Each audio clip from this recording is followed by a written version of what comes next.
My skin is black. What you looking My at? skin Yeah, is black. I feel so good to be black right now. is black. What you looking Welcome to episode 154 of the Black in Fashion podcast. Did I say that right?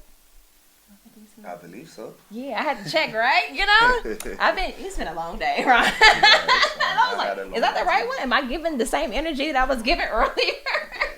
That is funny. Okay. The best for last. Right? You know? All right.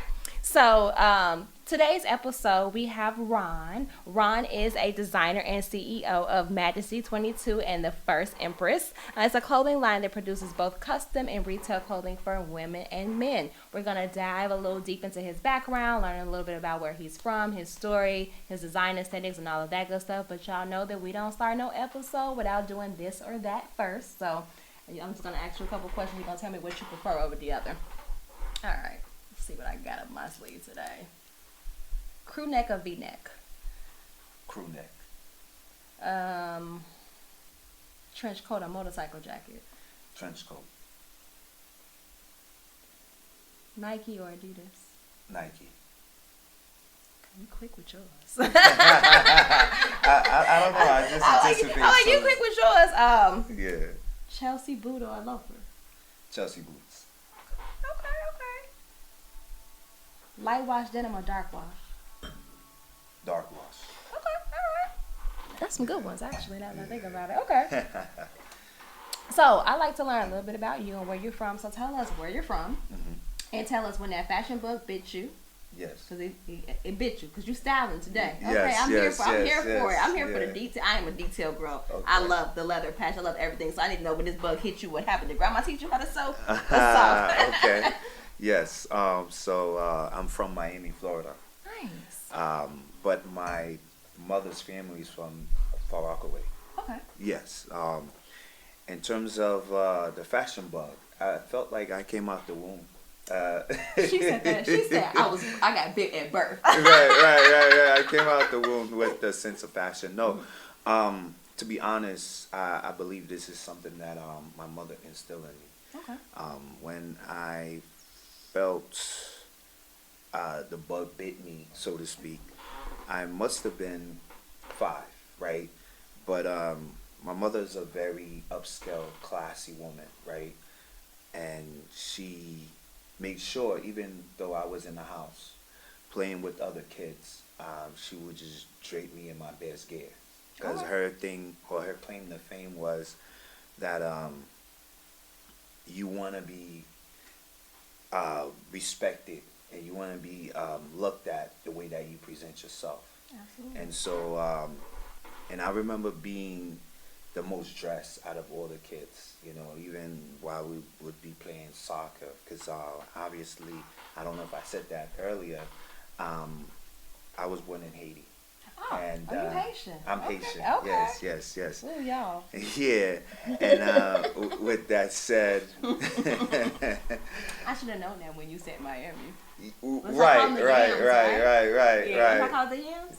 Zoes. The Zoes. Okay, Yeah. Zoes. No, that's how they call Miami the yams, like the place itself. Like they call it the yams, like a lot of Haitians. But I know y'all call yourselves Zoes. I know that. Right. The Maybe yams. it might be a New York thing. I've never really heard of the yams. Yeah, I've heard. Well, maybe it's a We Jamaican have thing. parts of Miami Okay. that we would call the yams. Okay, But, so maybe that's what they were talking about. yeah. But not the whole Miami. I would. It's certain parts of Miami that they I call would it differ. yams. Yeah. Okay. I mean, we can get into that later if you want to expand, but we can get into the urban myth and the urban culture because I'm very well rounded. Okay. But yeah, going back to maybe just that time, so I felt as though she was basically coaching me how to dress, and you know, growing up, you know, I had the privilege of going to church, and so I had the opportunity to exhibit some of what she showed me, and it was history from there. Nice. Okay. So how would you describe your design aesthetic? Like, if you could describe your brand in like 3 words, or how would you describe it? In 3 words, right? Yeah. I'm trying to follow directions. It don't have to be 3. You can give me more than 3. You can give me a whole paragraph. Okay. Yeah. No, I mean, listen. I want to be short and sweet. 3 words. I want to say royal, Okay. um, revolutionary, and the last word I want to say sophisticated. Okay. Royal, revolutionary, and sophisticated. Yes. I like that. Yeah, Okay. yeah. All right. Yeah. Would you say that because you do a lot of custom stuff, is it hard to stay like consistent in that? Because as people come to you, they're like, I want this, I want this, I want this, I want this. Or are you able to kind of like really like, you know, put your design and your creativity into it and not like, 'cause I just feel like with custom wear designers, that they be trying to make us not. I don't do it no more. I'm out the game. I've been out the game for a long time. Man, you But look like you're still in the game. I'm not I like in the game. everything that you're wearing. It's No, just, I make clothes still. Yeah. I do still make clothes. I own a factory. Right, in Bushwick. right. So I still make clothes Yeah. and I design like handbags and stuff like that. But custom, I cut that. oh, okay. I cut custom in like 2016, but I started doing custom when I was 18 years old. I'm almost 35. So I was doing it for a long time. I had a big clientele in Chicago. Moved to the same thing. But do you find that people be trying to come to you like you a seamstress? Like, oh, can you make this with me? And it's like nothing to do with yours. I've had people come to me and ask me to make curtains and like stuff, like things like that. But do you find that it's hard to stay true to like your brand and like your aesthetic when it's always people coming at you asking you to make just like random stuff? Or does that even happen to you? Yes, it has happened. Actually, early on when I first started, my market was more in the clubs, right? Okay. So I was the person that would go to the club, and then I would have all my business cards on me. Okay. And the club goers are the ones that would literally come up to me and say, "Oh, you do fashion? Yo, I like what you got on, but I want you to do X, Y, Z." And you know, they would have a picture or vision in their minds, and I would say, yeah, you know, I could do X, Y, Z because I sketch my demos, my flats, my silhouettes, and from there, you know, you could pick if you need me to adjust it. You know, if you want me to put a strap there, a button there, and you know, they'll say, well, yeah, you know, when can I circle back with you? And that would be, you know, the following, the follow up. But yeah. I did see people that always came up to me with, you know, can you do this, can you do that? And that was their game. When you said you do custom, the first reply was, can you make me this, can you make me that? But no, I can't say I've had somebody ask me to make a curtain. I've had some ones. No, okay. I know people would take advantage of doing so, and I found a pitch when I market my brand. I would say, hey, listen, you don't know Louis, you don't know the person, in case of trying to maybe go to the store and buy something, but you didn't know Virgil Abloh firsthand. You couldn't communicate with him. Sure. And I said that was the advantage of coming to me and say, hey, can you make X, Y, Z? But I never got a curtain. I never got a curtain. Well, that's good. Okay. Hey, curtains are a little bit no, because to me, when somebody try to put you in a seamstress role as a designer, it can stagnate you. Because of course, a lot of times, honestly, I mean, when I first moved in, even back then in Chicago, like that whole like struggling artist thing is like a thing. So it's like, of course I'm gonna do this shit. I want the money, you know. So I'm gonna take the order. But what I found was that I was just saying yes to everybody, and I felt like after a while I needed to vet clients, of course, and like take my time. But I eventually was just like, I enjoy helping people more than I like making designs myself. I like helping others create theirs. I love the pattern make. I love sewing. I love draping. Like I'll make your samples. So that's why I pivoted my business to like focus on just helping designers. And I'm a teacher at FIT. Like I have a podcast. Like I'm more of an educational resource, and I'll do this stuff. But like me, like designing, like for someone, no. But if you need help with your designs, I got you. I'm very creative. Gotcha. You know. Gotcha. Makes sense. Yeah, Makes but sense. that I had to tap out. I'm just like, I'm tired of this shit. And then prom and wedding season stresses me out. Right. Yeah, right, and I think I got really overwhelmed in like a prom season. Do you do prom or weddings? I don't do proms and I don't do weddings. See, you wouldn't even be stressed out. I was stressed. What about maternity? Say it again. Maternity? Like, you know, them So- baby showers would be all elaborate, and they be wearing them dresses, and the guy and the girl got to match. Right. So I don't get those kind of people. Maybe, you know, you were more of a designer seamstress. When people ask me, I stick to designing. Yeah, I was young though. Ah, okay, I was okay, young. I was yeah, doing this yeah, for like yeah, early yeah. 20s. I haven't done it, and I ain't even done it past 26. Like I was doing Got this very you. early on. Got yeah. you. Yeah, for me it was more so I told them exactly what I did: Mm-hmm. men's blazers and women's dresses. So That's it. So yeah, you have a very, very niche category. Yes. Blazers, dresses, like that's what you Yes. want. See, I should have did that, but back then I was like, I wasn't. I was just doing whatever. You So- were eager to show your skills. Exactly, just doing you whatever. know, and listen, if you're flexible, that's great. I Right. think in the business you need to be. Absolutely. And I'm sure you made a lot of not only clientele but customers. Yeah. I wish I were that flexible. I didn't have that the team or the Right. resources to do that. You know what I mean? Yeah. So I kind of like stick to Stick to what my, you have. my Sure, thing. makes Yeah. sense. Are you school taught or are you self taught? Self-taught. Self taught. Yeah. Do you find it challenging sometimes? I feel like sometimes self-taught designers, when they didn't necessarily go to school for it, your creativity is there, but sometimes the execution is a little bit challenging. Have you ever had any issues with like execution? Like, I don't know how to do that shit. Yeah, execution comes hard, and because I'm not a simple person, I like the details and some of the intricate designs to be on all my things. So basically, the reason being is I don't believe in slapping a label onto the jacket or dress, right? Right. I mean, let alone just a jacket, because obviously we don't slap labels on dresses, right? Not you, so. but- Right. Some have, but you know, just the type of I don't like vision that, I have though. for my Yeah, brand. I don't like labels everywhere. So I feel you. Yeah. So what I did, I wanted to make sure that there was something that when the person saw that jacket, they should know that, or they would know this is my jacket. Right. So the challenge came in the design that I had as a vision. So I sketch the drawing or the silhouette, and then I'll go to the seamstress and then give it to them. And then when they gotta replicate that design, which now it's almost like, okay, you take a flat or silhouette from just on paper, right? Now they gotta cut it. Now Right. they have to construct it.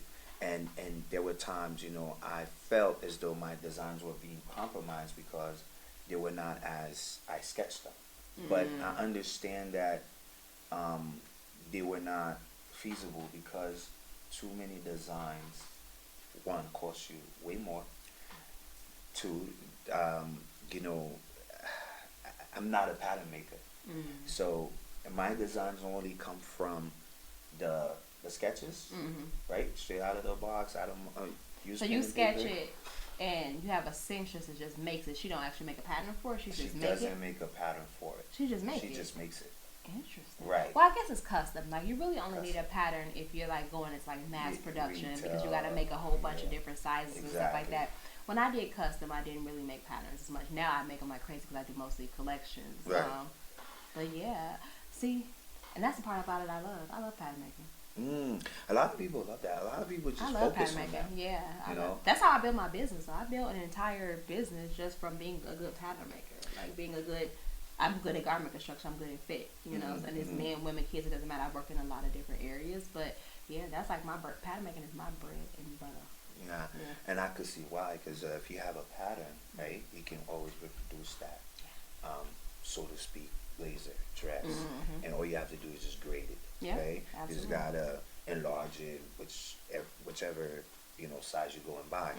But in this case, I'm still constructing the system of what I want my business to be. So in due time, I'm gonna have patterns. But Well, when you know where to come. yeah. Well, Oh, yeah, you know yeah. where I'm to come. taking notes mentally. Right here. And when you had your opening statement, you said, "Hey, I make XYZ, and I'm a seamstress. I'm sure you make patterns before you even said it. I own a factory. It's in Yeah, Bushwick. exactly. I see you on IG Oh, all right, the time. And I duh. even asked you a question. When was that class? That was me. Right. Okay. And I wanted You know to- how many inquiries I get? Like, Yeah. I was just And like, you replied. And listen, for those who it may have not have been me, but it could have been me. I don't even know because I got a team. Listen, Probably was me though. I probably replied. for those of you watching this interview, you replied fast, and I liked it because it seems as though It was me then. It was you, because if I wanted to go with someone in the service, because of your instant reply, I would go with you. Oh. I think that in this day and age, you know, I've actually got myself more on the business savvy side, and that is a huge upside. Yeah. Yeah, you know what it is? I don't like nothing to sit. I don't like having no notifications. So I'm fast on email. I'm pretty fast on a lot of things, unless I don't have my phone in front of me. But I'm pretty fast too. So I have another segment. It's called "It's a Success" or "It's a Disaster." Can you tell me about a time, like in your career and in your business, where something went maybe bad, but you learned something from the experience that you maybe adopted in your future? Yeah. Well, you got a good story. I do. And it was a humbling and a teaching moment. Okay. Right? So, and I want to look into the viewers, well, in this case, in this camera, and tell the viewers, for people out there who think that maybe, hey, fashion is a hustle, or let me make this quick money. It's not. Facts. I had to learn the hard way. And not that it was just a hustle for me. Obviously, you want to make money, right? But I did my first fashion show in 2019. Before, I was just a guest on different shows, right? But having my own show and producing my own show, that sounds like a lot. That was it was a success and a disaster. So the reason why I said two answers, why I answered, with two answers, that the question that you posed is that the program itself was great, but the outcome, the results of the ticket sales were not up to par as far as the money that was invested and the money that. So you didn't see a return on the investment? We didn't see a return. Actually, we might have seen a loss. Okay. By a you huge. didn't even break even? Not even. Like, Yeah, it was like a $2,000 loss. Just if I may quote the figures. To be honest, that was a disaster to me. Okay, I could say. Well, I mean, I did mine in college. My first fashion show production. Yeah. Mine was the same.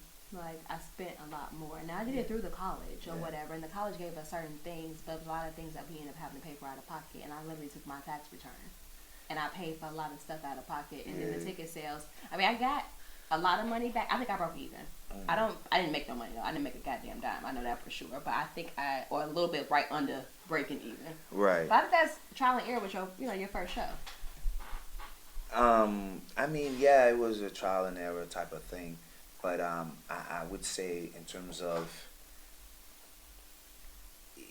I had a co-producer, so I like to go to war. I want to say, with backup guns, if I may use that. I don't know. Is this a family show? No, I say all type of shit on here. Okay, all right. So I say all type of shit. This is a very raw. Double strap. Raw. Let me just use that, right? Raw. So I didn't want it to flop. So that's the reason why I had a co-producer, someone who had been producing shows. And that woman, I was a guest designer on her show before. So with that said, I would have hoped to have a greater turnaround, but yeah, it was something that I devoted a lot of time and resources into. It was a trial and error. I learned from it, and I think if I were to do a fashion show again, like where I would definitely learn from the previous one. Yeah. Do you think that they're profitable? Because I find like these days, sometimes it's better to maybe do a pop-up, maybe do some type of virtual fashion show. I find that these days, like, fashion shows is cool now, but the amount of money you put into it, unless you sell like a whole bunch of stuff behind it, is it even worth it? Do you feel like it's even like moving forward as you grow your business? Could that money go into like marketing dollars, PR dollars, like, website branding improvements, or do you think that fashion shows are really needed? I'm going to speak from a fashion lover, designer perspective, and then I'm going to answer your question also from a business perspective. fashion designers love fashion shows, right? Okay. That's when you get to show your talent. That's when you get to. I love a good photo shoot. You like photo shoots? I like a good photo shoot. Okay, I mean, you know, I could designers see. do love shows though. I could see photo shoots, but I think it's like, and I don't have a kid yet. I don't know if the audience or anybody who's watching, sorry, I don't think you has got kids. kids. I don't know. It's I ain't like got giving none. Oh my God, I ain't got none. Okay, yeah. Listen, but some people can probably relate to that, or some can't. But I think it's like a kid opening a Christmas present. It's like giving birth to your first child. When I did my first fashion show, y'all, I felt like, oh my God, like this is really happening. This is like your prove it moment. You know what I'm saying? Yeah. This is like, you know, kid in the candy store type of stuff. Because, you know, you do it because you love the art, right? Yeah. But is it a money maker? No, it's not a cash cow. It's for the passion. It's not about the money. Right. You have the show. It's about the passion. Right. Yeah. And I guess if it's necessary, I would say, you know, I had a conversation with a stylist, and she had a great point. She and I asked her the same question, and I've actually debated that for years. One with my business mentor and myself, who's actually a fashion lover and that sort of thing. Right. Where I've always been pushing fashion shows, and she said the fashion show is not to make money. It's right? not. It's for visibility. It's to bring a brand awareness, but then if you want to make money, you probably want to do pop-up shop, like you said, where you're not gonna sell at some fashion shows or most fashion shows unless you're a vendor, right? Unless you already have something on display that you want to sell. Right. But if you just bringing out a new collection, I mean, you'll have one of one. You know what I'm saying? You probably wouldn't have enough to even sell, make them in people's sizes and are readily available. Coming from an industry standpoint, it's the show before Market Week. So you got Fashion Week, where most people like kind of have their shows in, and the week after Fashion Week is Market Week. So Market Week is that week where like the buyers are in the showrooms, they're taking meetings, they're meeting with different designers at their houses and stuff like that, trying to figure out, or not even figure out, but like trying to buy products to like staff their, like to stock their stores with. So to me, it's like you invite the buyers and stuff like that out to the fashion show so they can see like a preview to even see if they're interested, which is where the visibility and the awareness comes in. And then Market Week is how you start booking them to come and see the pieces more closer up, because of course they only can see what's on the runway, but seeing them more closer up, looking at the quality, seeing what the production times are, what other colors, options, sizes, and stuff like that. So I do think it's beneficial as long as you got the right people in the room.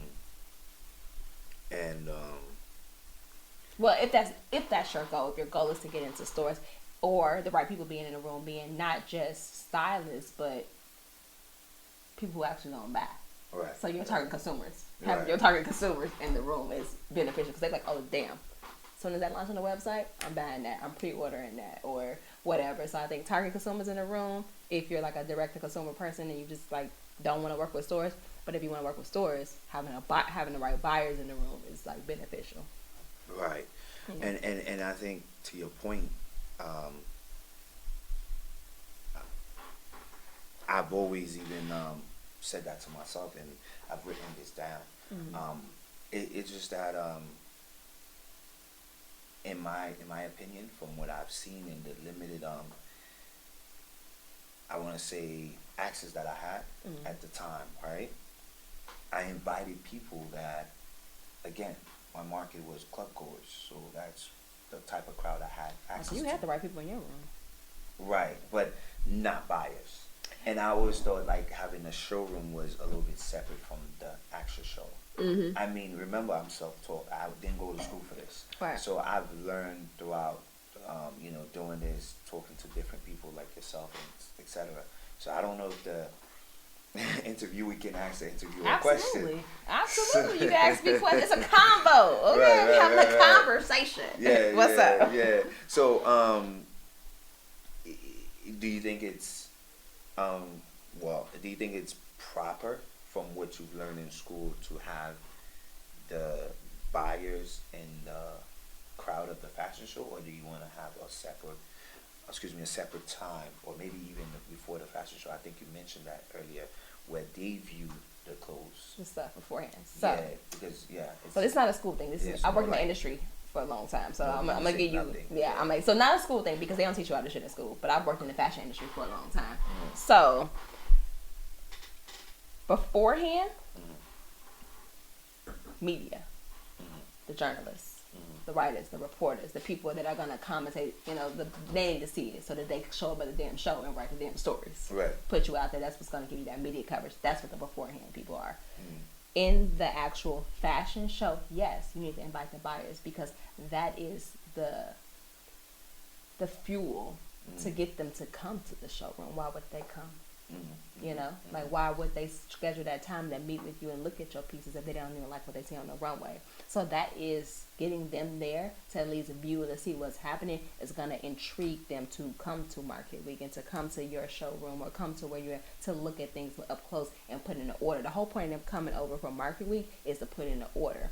They wouldn't even come if they wasn't going to spend some of their actual stock dollars on you. So buyers do need to be there because, of course, the fashion show is free. They can sit there, they can get cute, they can get drinks, they can get a little VIP treatment and all that stuff that they're looking for. And then their treatment, that view of those clothes, that branding, that's I'm like, you know what? And then also the crowd. They're looking around to see how intrigued people are. They're looking around to see what type of people are in the room. Does the people in this room align with who our target consumer is? Because our buyers are buying for a certain store or they're buying for a certain person. So like you have women's wear buyers, you got men's wear buyers, but even with women's wear buyers, you got a ton of categories. You got women's wear buyers that only do dresses, only do missing, only do athleisure, lingerie, bras, So if their target consumer is in that room and what you got on that runway, that is what's going to aid them in coming to your showroom to actually place an order and start to build that business relationship with you. It's like the preliminary. Okay. Yeah. But another way to do that, and I tell people this all the time, like the New York Fashion Week, ain't no buying tickets for New York Fashion Week. Invite only is high-end brands. But the good thing about this is that the schedule of shows is always published. You know where they're gonna be at.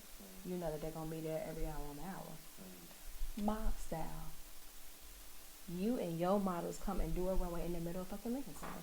And I know a company that did that, and then they started getting it into stores because it's just like you don't have to have your own fashion show because sometimes it's hard to get if you're going after higher end stores. It's hard to get those people to you. So go to where they are. And it was a company called PSRBR, and they did like leather jackets and stuff. They basically flash mob literally in the middle of Fashion Week. They knew they did it right in between. I think it was like a Bottega Veneta show and a Balenciaga show, and they came guns blazing. I don't know how they must have practiced that shit in the field somewhere because it was so many. It was like 30 bottles, and they was on point. They was on point. They came out of nowhere, and they was boom, boom, boom, like runway as they're coming out of the shows. So the timing was perfect because people are coming out like, what the hell is going on? They're gonna stop. And then you had another person out there giving out their lookbooks, giving out their stuff. So it was one person that's literally like street style, like giving out the stuff as the models walking. The models not doing it. The models are just walking through. I think they did it in Lincoln Center at that time, just walking through Lincoln Center, just boom, boom, boom with the fashion or whatever. And it was somebody else, like the PR person, handing stuff to people that was coming out the shows that they didn't know who was who, but they're like, you look important, you getting one, everybody getting one. And there's a lot of people in that area either waiting for a show to start, leaving the show, approaching a show. I was just like, smart as hell. So I'm like, smart. Wow. Yeah. I don't know how much time you have. But I would say there was something like that I did early on in my career. And, not to that effect that you explained it, right? To that effect is a little bit more structure. But I see some potential chaos, if I may say so myself. It's public though. It's a public street. I mean, Lincoln Park. Anybody can go to Lincoln Center. Okay, so this is what I did and I felt bad, and in business you don't want to have a reputation of one. I called it crashing someone else's fashion show. But it's in the middle though. That was another thing. That's why I thought it was very structured, because they didn't go at a time of nobody else. They went in between the shows. Right. So it's like people going outside getting lunch or whatever, but they didn't do it in the same time as the ladies. They literally, like, you can look at the time slots. There's always like 30 to 45 minutes in between each show. Yeah. They in the middle, so they didn't really do anything. They in a public area. Yeah. And they're not storming nobody's show. Right. They outside. Right. Nah, but listen, your point is well taken, and that's why I wanted to sort of told you what I did. Just maybe for the viewers, just to kind of sort of see where you and I can learn from each other, because I did do that, and in a sense where it wasn't just the show, but it was in a facility where I went in.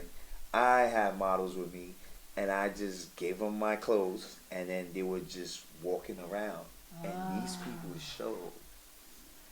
That's it. And then they had my cards, And they passing them and out. they were passing them out. Now, granted, it was someone that I knew. Okay. It's somebody that invited me to the show, but I was not a guest designer. I was not told I could feature on the show. And that's where I was like, you know what? If I keep doing this, this can follow me. Were they a